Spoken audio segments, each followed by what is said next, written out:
पंजाब में कैप्टन अमरिंदर सिंह के इस्तीफे के 24 घंटे के बाद कांग्रेस ने मुख्यमंत्री का नाम तय कर दिया।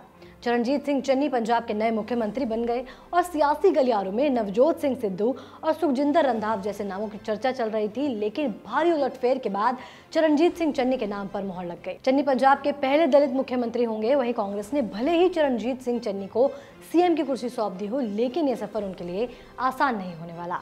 4 महीने बाद पंजाब में विधानसभा चुनाव होने हैं और ऐसे में चन्नी के सामने खुद को साबित करने से लेकर 2022 में कांग्रेस की सत्ता में वापसी जैसी कई चुनौतियां हैं। कांग्रेस पंजाब में नए चेहरे के साथ चुनाव में उतरेगी, जिसके चलते अमरिंदर की जगह दलित नेता चरणजीत सिंह को मुख्यमंत्री की कुर्सी सौंपी गई है। अब ऐसे में उनके कंधों पर कांग्रेस की सत्ता में वापसी कराना एक बड़ी चुनौती होगी। पंजाब में 4 महीने के बाद विधानसभा चुनाव होने हैं और विपक्षी दल चुनावी अभियान में जुटे हुए हैं। अब ऐसे में चरणजीत सिंह चन्नी को साबित करने के लिए महज 4 महीने का ही समय बचा है, जिसमें उन्हें सरकार से लेकर संगठन के लिए कुछ कर खुद को साबित करके दिखाने की चुनौती होगी। तो सबसे पहले जो चुनौती आएगी वो होगी खेमों के बीच संतुलन बनाने की। पंजाब में कांग्रेस कई गुटों और खेमों के बीच बटी हुई है। कैप्टन अमरिंदर सिंह, नवजोत सिंह सिद्धू, प्रताप सिंह बाजवा और शमशेर सिंह दुल्लो जैसे नेताओं के अपने अपने खेमे हैं, जो एक दूसरे को पावर में नहीं देखना चाहते। अमरिंदर सिंह की कुर्सी भी इसी गुटबाजी के चलते गई है और पिछले 4.5 सालों से कांग्रेस पंजाब ने भारी चुनौती से कहीं ज्यादा पार्टी की आंतरिक चुनौती का सामना करना पड़ रहा है। अब ऐसे में चरणजीत सिंह चन्नी को सत्ता की कमान संभालने के साथ ही इन्हीं चुनौतियों का सामना करना होगा। अमरिंदर सिंह से लेकर सिद्धू और बाजवा तक के बीच संतुलन कैसे चन्नी बनाकर रखते हैं, ये देखना होगा।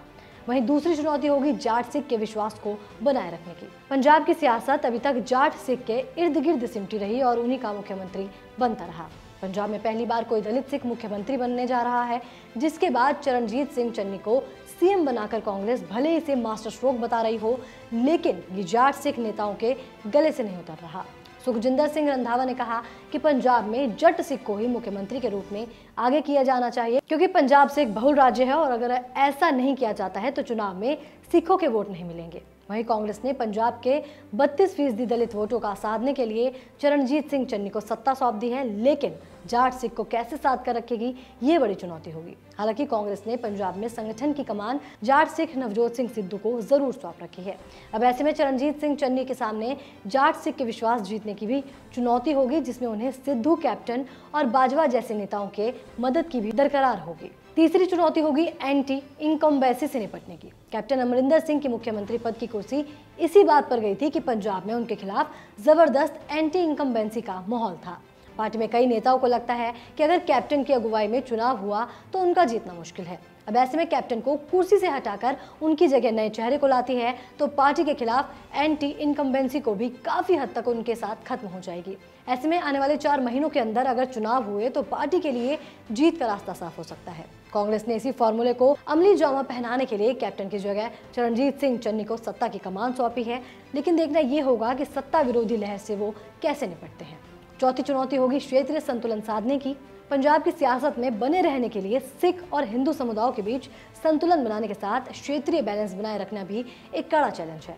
पंजाब में मालवा, माझा, दोआबा क्षेत्रों में बांटा हुआ और हर इलाके में अलग अलग जातीय समीकरण और नेताओं का सियासी वर्चस्व है। कांग्रेस के पास इस समय ऐसा कोई नेता नहीं है जो पंजाब के हर क्षेत्र में अपनी मजबूत पैठ साबित कर सके। यह रुतबा केवल कैप्टन अमरिंदर सिंह को ही हासिल था, लेकिन अब कांग्रेस ने उनकी जगह चरणजीत सिंह चन्नी को सीएम बना दिया है, जो दोआबा क्षेत्र से आते हैं। यह इलाका दलित बहुल माना जाता है, लेकिन मालवा हिंदू और माझा सिख प्रभावी है। अब ऐसे में चन्नी दोआबा के साथ साथ माझा और मालवा के बीच कैसे संतुलन बनाकर रखते हैं, ये भी देखना होगा। वहीं 5वीं चुनौती की बात करें तो 5वीं चुनौती होगी किसानों का विश्वास जीतने की। पंजाब की सियासत में किसान काफी अहम फैक्टर है। कृषि कानूनों को लेकर पंजाब से ही किसानों का आंदोलन शुरू हुआ है और अभी तक जारी है। चरणजीत सिंह चन्नी के सामने किसानों के विश्वास को बनाए रखना और उन्हें अपने पक्ष में करना एक बड़ी चुनौती है। अकाली दल से लेकर आम आदमी पार्टी तक किसानों को साधने में जुटी हुई है। अब ऐसे में कांग्रेस के सामने भी किसानों को साध कर रखना होगा। ये काम अब चरणजीत सिंह चन्नी को सीएम के तौर पर करना होगा, क्योंकि किसानों की नाराजगी के चलते बीजेपी ग्रामीण इलाकों में कार्यक्रम तक नहीं कर पा रही है। वहीं सबसे बड़ा चुनौती का विषय जो बनने वाला है वो है बिजली का मुद्दा।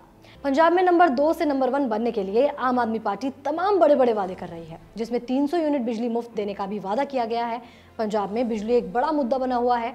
वहीं नवजोत सिंह सिद्धू बिजली के मुद्दों पर अमरिंदर सिंह को घेरते रहे हैं। अब ऐसे में नए सीएम बनकर चरणजीत सिंह चन्नी को बिजली के मुद्दों को हर हाल में हल करना होगा।